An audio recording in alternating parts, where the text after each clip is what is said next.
Firstly, 200 games, you must be pleased to get to a milestone. Yeah, it's nice. It'd be good to look back at the end of my career and something to celebrate. But yeah, when you play with someone who's played over 400 games, it puts it in a bit of perspective. Do you feel like you got another 200 left in you? No, definitely not. So it's just something that you can be really proud of. I think at the end of your career, as I said before, the dream was to play one game, and from there you sort of just worry about trying to clock them up. And probably the one thing left to go is win a flag now. You're coming off the bye. You guys seemed like pretty banged up before the bye. It came at the right time for you guys. Yeah, it did. I think really give us a chance to freshen up. So we had 4 or 5 days initially after off, and then we came back last week. Did a bit of training, had the weekend off again, and we've been back into it this week. Does it help Wellesley and Waite, do you think, to get up for this weekend? Yeah, give them every chance. So our game's not till Sunday, so as long as they can get through main training tomorrow, hopefully they'll be right to go. They've been training this week. Looking Yeah, good. they've been out and about, but yeah, because it's such a long week, our main session's actually not till tomorrow. So really, really hopeful they get up because they're two really critical components of our team. Did the bye arrive at a pretty good time for you guys, given the recent results? Not necessarily form, but recent results. It was probably more that we just we had a lot of sore guys. And it was just a good chance for everyone to freshen up mentally, physically. We're still sitting here at 10-4, and so it's the best position the club's been in since I've been here. And apart from a bit of percentage, we'd be probably sitting second or third. So.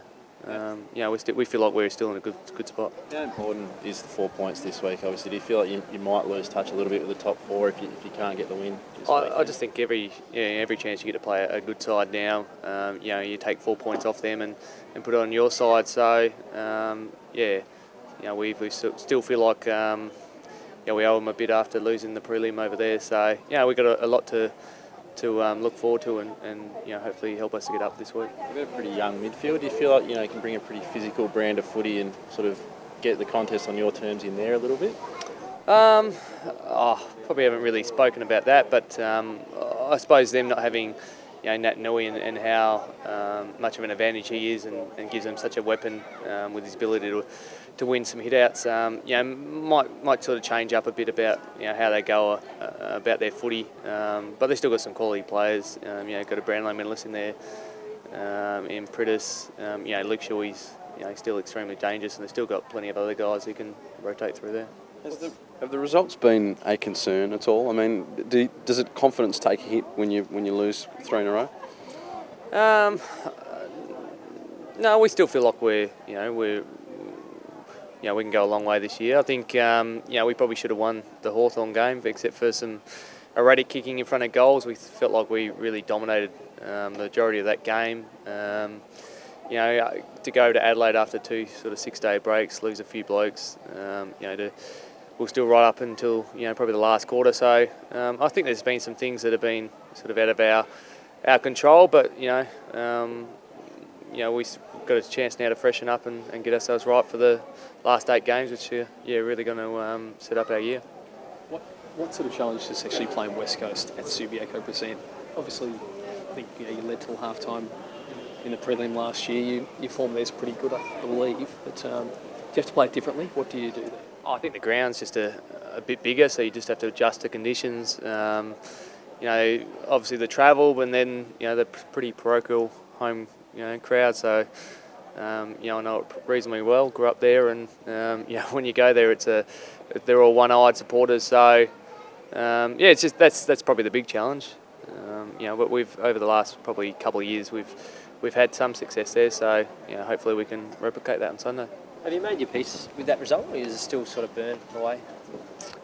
I still think it probably burns away because it's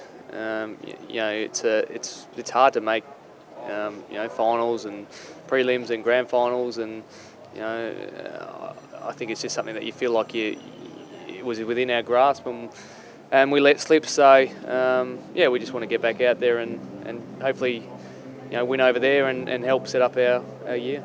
This morning spoke to Majak Dor, who said he's keen to repay the faith the footy club's shown him. Obviously his future's undecided at the moment. How much do you think he has to offer the footy club?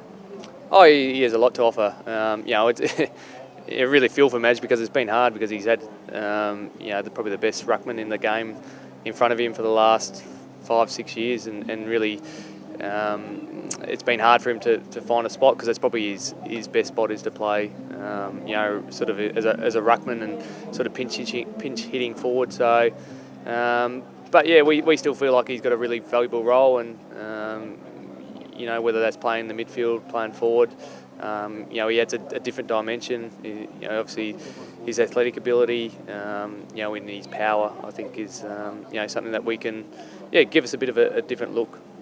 Sam, for you, 100 consecutive. One game might have been a stretch for you for a while, I'd imagine, to reach this milestone. What does that mean to you?